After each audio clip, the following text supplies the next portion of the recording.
সবুজে ঘেরা ছোট্ট এক গ্রাম। সেখানে থাকে এক চঞ্চল মেয়ে টুপুর।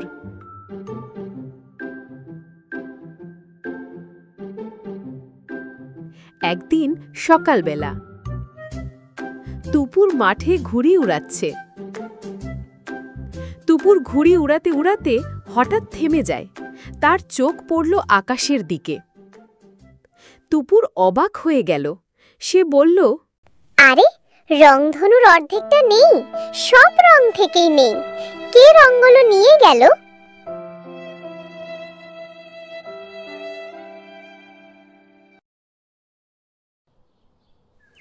টুপুর ছুটে গেল তার বন্ধু টুনি আর খরগোশের কাছে। তারা জঙ্গলের ধারে খেলা করছিল। টুপুর তাদের কাছে সবকিছু বলল।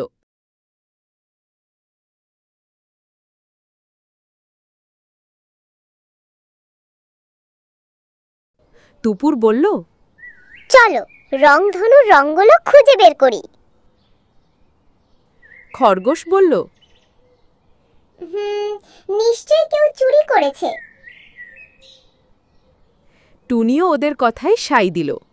টুনি বলল, আমাদের খুঁজে বের করতে হবে, চলো তাহলে।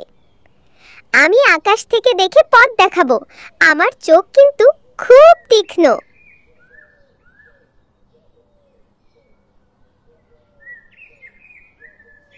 তারা জঙ্গলের পথে হাঁটছে। মাটিতে পায়ের ছাপ ও রং পড়ে থাকার দাগ দেখা গেল, যেন কেউ রং মুছে দিয়েছে। তারা সেই পথ ধরে এগিয়ে গেল। টুপুর বলল, দেখো, ও এই পথ দিয়েই গেছে। চলো আমরা এই পথ অনুসরণ করি। আমি নিশ্চিত যে ওকে আমরা এই পথেই পাবো। খরগোশ বলল, এটা ঠিক রঙের পদচিহ্নের মতো লাগছে। টুনি বলল, চলো চলো, এই দাগগুলো জঙ্গলের গভীরে যাচ্ছে।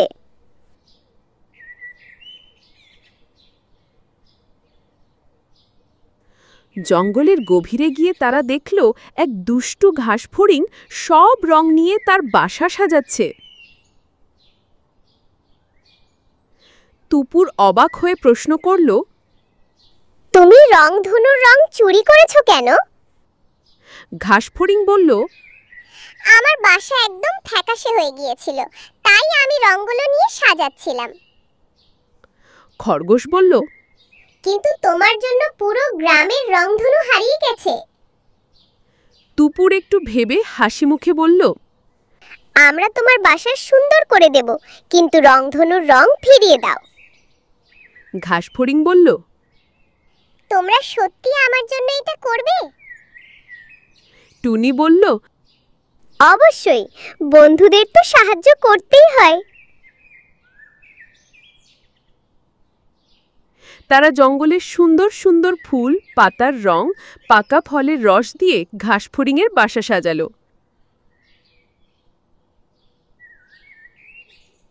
ঘাসফড়িং খুশিতে নাচছে।